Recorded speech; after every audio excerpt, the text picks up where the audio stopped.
আসসালামু আলাইকুম। আসাম স্বয়ংক্রিয়ভাবে বাংলাদেশ হয়ে যাবে, এই মন্তব্য করেছেন আসামের মুখ্যমন্ত্রী বিশ্ব হেমন্ত শর্মা।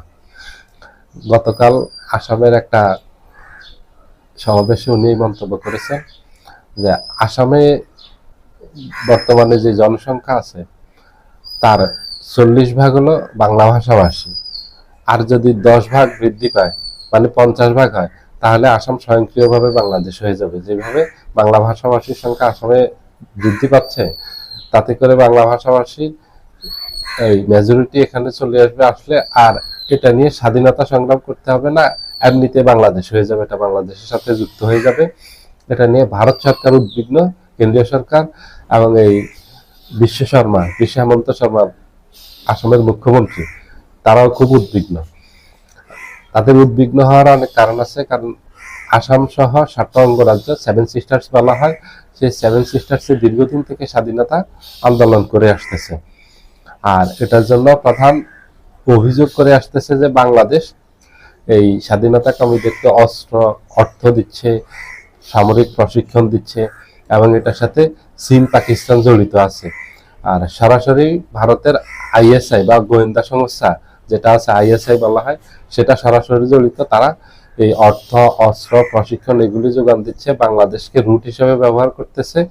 যার কারণে ভারত খুবই উদ্বিগ্ন, আরো উদ্বিগ্ন হয়ে পড়ছে 5ই আগস্টের পর ডক্টর ইউনূস যখন ক্ষমতায় আসলেন তখন। কারণ হলো ডক্টর ইউনূস অনেকবারই বলেছেন যে ভারতের 7 সিস্টার্সের অর্থনীতি আমাদের উপর নির্ভর করে, এবং ভারতের অনেক কিছু আমাদের উপর নির্ভর করে। এই অনেক কিছু অর্থ হলো, এখানে উনি এটাও বুঝিয়েছেন যে ভারতের 7টা অঙ্গরাজ্যের স্বাধীনতা, ভারতের সাথে থাকা না থাকা, স্বাধীন হয়ে যাওয়া, এগুলি আমাদের উপর নির্ভর করে। আমরা যদি চাই তাহলে এদেরকে প্রশিক্ষণ দিতে পারি, অর্থ দিতে পারি, অস্ত্র দিতে পারি, ভারত থেকে বিচ্ছিন্ন করে ফেলতে পারি। এরা ওখানে স্বাধীনতা আন্দোলন করবে, আমরা সকল ধরনের সহযোগিতা তাদেরকে করব।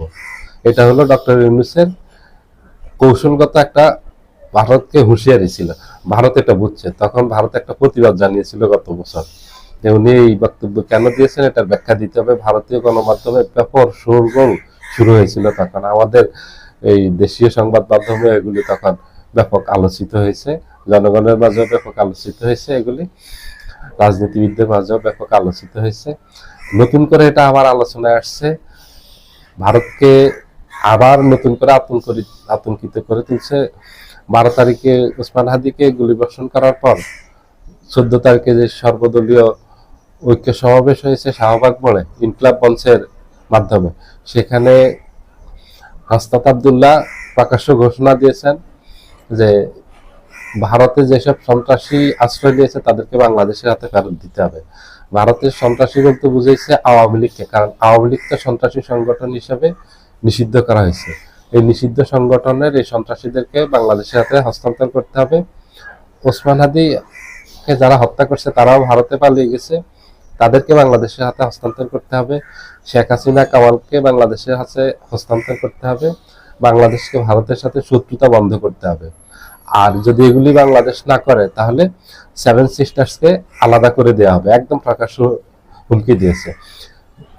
এই প্রকাশ্য হুমকিতে ভারত সরকার নড়ে চড়ে বসছে।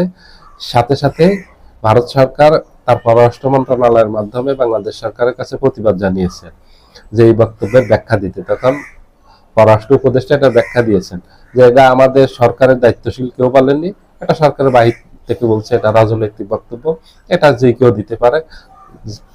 একজন নাগরিকের অধিকার আছে রাজনৈতিক বক্তব্য রাখার, এটার ব্যাপারে আমাদের করণীয় কিছু নেই, এটার বিরুদ্ধে আমরা কোনো ব্যবস্থা নিতে পারবো না। যেহেতু হাসনাত আব্দুল্লাহ আমাদের সরকারের অংশ না, তাই আমরা এটার বিরুদ্ধে কোনো ব্যবস্থা নিতে পারবো না। একের পর এক ভারতের বিরুদ্ধে হুমকি আসতেছে। এই হুমকি, এবং ভারত দেখছে যে এখন আওয়ামী লীগ নেই, আওয়ামী লীগ থাকলে ভারত একদম টেনশন মুক্ত থাকে যে এখানে কোনো ধরনের কোনো সমস্যা হবে না, ঝামেলা হবে না। কারণ ভারত নেই এখন, এখানে ভারতের আওয়ামী লীগ নেই, ভারতের টেনশন হলো এখানে যদি এখন চীন ঢুকে যায়, পাকিস্তান ঢুকে যায়। আগে যেভাবে চীন, পাকিস্তান এই 7টা অঙ্গরাজ্যের 7 সিস্টার্সে যারা স্বাধীনতা আন্দোলন করতেছে তাদেরকে যেভাবে অর্থ দিয়েছে, অস্ত্র দিয়ে সাহায্য করেছে, প্রশিক্ষণ দিয়েছে, বাংলাদেশকে রুট হিসেবে ব্যবহার করছে, গত 17 বছর সেটা হয়নি। যেহেতু শেখ হাসিনা ছিল, শেখ হাসিনা তো ভারতের একেবারে প্রতি বিশ্বস্ত, এখানে শেখ হাসিনা ওগুলি ঘটতে দেয়নি, যার কারণে 17 বছর স্থিতিশীল ছিল। এখন আবার অস্থিতিশীল হয়ে উঠতে পারে। ডক্টর ইউনূসের বক্তব্য, বাংলাদেশের মানুষের বক্তব্য, হাসনাত আব্দুল্লাহর বক্তব্য, এটা কেন্দ্রীয় সরকারকেও আতঙ্কিত করে তুলছে, ভারতের সকল রাজনীতিবিদদেরকে আতঙ্কিত করে তুলছে 5ই আগস্টে শেখ হাসিনা পালানোর পর। যেখানে যদি এখন চীন আবার ঢুকে, এখন আবার যদি পাকিস্তান ঢুকে, তাহলে এই 7টা অঙ্গরাজ্যকে টিকিয়ে রাখা ভারতের জন্য খুব কঠিন হবে।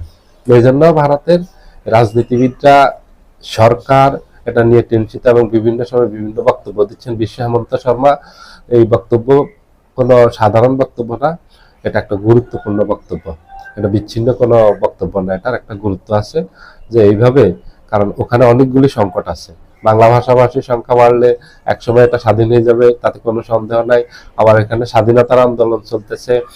দ্বিতীয় হলো, ভারত থেকে কেন্দ্রীয় সরকার, দিল্লি থেকে এটা দূরত্ব অনেক এবং এটা জটিল এক জায়গায়, যে এটার ভৌগোলিক অবস্থান জটিল, কেন্দ্র থেকে এটা এখানে শাসন করা খুবই কঠিন।